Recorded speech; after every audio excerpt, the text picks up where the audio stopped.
Chegamos agora ao segundo tópico da nossa lição da Escola Sabatina, o processo de criação.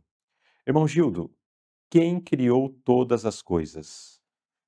Exatamente. Então, para comprovar o poder do Verbo Jesus Cristo, então ele é quem criou todas as coisas. Diz que por ele foram feitas e sem ele nada do que foi feito se fez.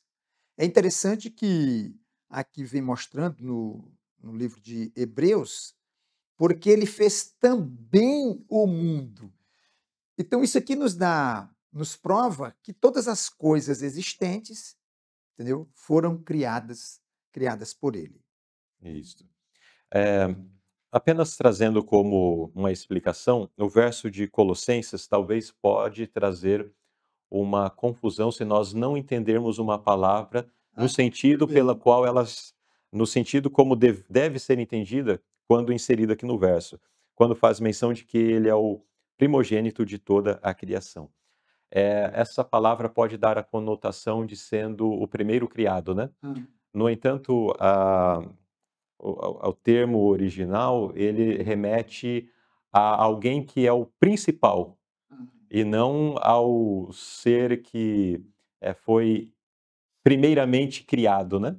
Mas como alguém que foi o principal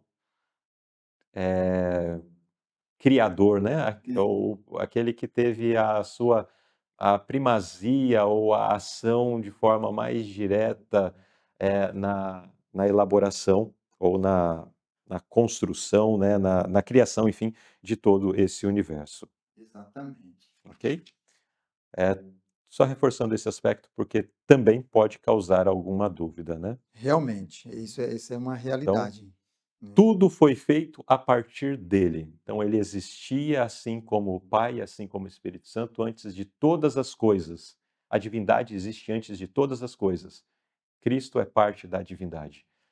Todas as coisas foram feitas por ele. E nada Do que do foi que foi feito, feito. né. Então, por Nada do isso que foi feito. ele aqui é o principal autor da criação. Exato. Ele não é um como os outros criados, Uhum. mas ele é o autor da criação. Exatamente. Vamos à pergunta B. Descreva a maneira como Deus criou os mundos e o universo. De que forma, irmão Gildo? Hoje, para construir uma cadeira, nós precisamos, uma cadeira como essa, nós precisamos do minério do ferro para ser transformado em prego, parafuso, barras de ferro.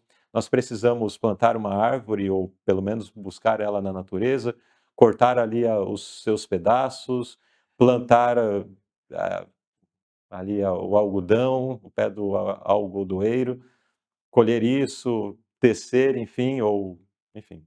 Tem todo um processo onde nós coletamos na natureza diversos elementos, trabalhamos isso, e esse material trabalhado, então, alguém pega e vai ajustando e temos uma cadeira. Como que Deus criou? Dessa É, mesma forma? Pegando uma não, coisa aqui, outra ali, não. juntando? Diz que Deus é o único que do nada cria tudo, né. Ele não precisa de nada para criar. Ele não precisa de matéria pré-existente para Não criar. precisa. Diz que Aham. pela sua palavra. É interessante aqui que o texto do Salmo diz que pela palavra do Senhor foram feitos os céus e a terra, e todo o exército deles pelo espírito da sua boca. Então, o poder da palavra. Nós não temos esse poder, ninguém tem esse poder, somente Jesus. Então, esta foi a maneira como ele criou, né. Há uma exceção apenas do homem, né. Nós encontramos na obra da criação que o homem não foi criado pela palavra, mas pelo manuseio, né. Ele pegou com as suas mãos, mas isso demonstra mais poder ainda, e carinho, né. Ele criou o homem à sua semelhança. Agora, todas as demais coisas foram criadas pelo poder da palavra. Ele falou e tudo veio à existência, né. Uhum. Muito bem, então nós vemos aí o poder da palavra de Deus também, né, Deus. porque podemos trazer isso para o tempo presente, porque Deus continua falando, e mesmo através da Bíblia Sagrada, esse mesmo poder tem se revelado. É. A palavra de Deus, e aí a palavra de Deus no sentido de Bíblia Sagrada, ela, quando lida e estudada sem preconceitos, ideias preconcebidas, mas com um coração aberto, humilde, nós vemos e percebemos o que ela pode transformar a vida de qualquer pessoa.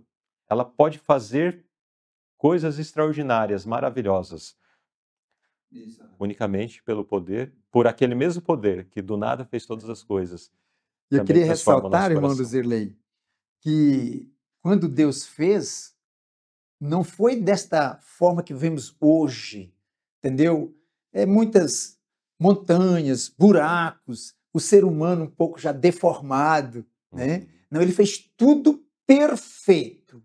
uhum, Diz que quando a terra saiu das mãos do Criador, era extremamente bela. uhum, Sua superfície era diversificada, com montanhas, colinas e planícies intercaladas com belos rios e lagos encantadores. uhum. Então, nós podemos imaginar, mas será que Deus fez as coisas como são feias, né, atualmente? Não, né? Aqui no Rio de Janeiro nós temos belas paisagens, né, coisa linda, é considerada cidade maravilhosa. Aham. Eu fico imaginando como era quando Jesus, entendeu, Criou. fez este mundo, né? Uhum, Então, que coisa linda. A criação de Deus era perfeita, tá? O ar era livre da poluição, a água era pura, né? E a hoste angélica viu a cena com júbilo e se alegrou com as maravilhosas obras de Deus. Era assim como, entendeu? Como é descrito, né? Não como era hoje. isso. E o último aspecto, antes de seguirmos com a nossa lição, o último parágrafo desta pergunta faz menção contrapondo o que apresenta na palavra de Deus com teorias que são amplamente Isso. difundidas, né? Olha, Uhum. a Bíblia não reconhece uma terra evoluindo lentamente do caos ao longo de milhões de anos. Existem pessoas que tentam forçar a compreensão bíblica, o relato bíblico, tentando juntar com as teorias É, evolucionistas, né? mas Mas nós não precisamos tentar forçar isso, uhum. porque nós, ao fazermos isso, estamos diminuindo O poder de o poder de Deus, Deus. exatamente. Eram dias literais, Sim, como existem hoje, exato. entendeu? Inclusive, a criação apresenta até o tempo, Uhum, entendeu? Tempo do pôr do sol, né? Então, nós entendemos que eram dias literais como hoje. é. O registro sagrado declara que cada dia sucessivo da criação consistia em tarde e manhã, assim como todos os outros dias que se seguiram. O fim de cada dia demonstrava o resultado da obra do Criador. Eu menciono isso porque existem algumas correntes de pensamento, mesmo no meio aí de pessoas que acreditam na Bíblia, que têm levantado a bandeira de que cada dia representa períodos aí de milhares ou milhões de anos. Mas ao forçar isso, nós estamos, na verdade, apenas diminuindo a, o poder de Deus, né? Diminuindo na nossa mente, né? Porque o poder de Deus ele não é interferido por isso.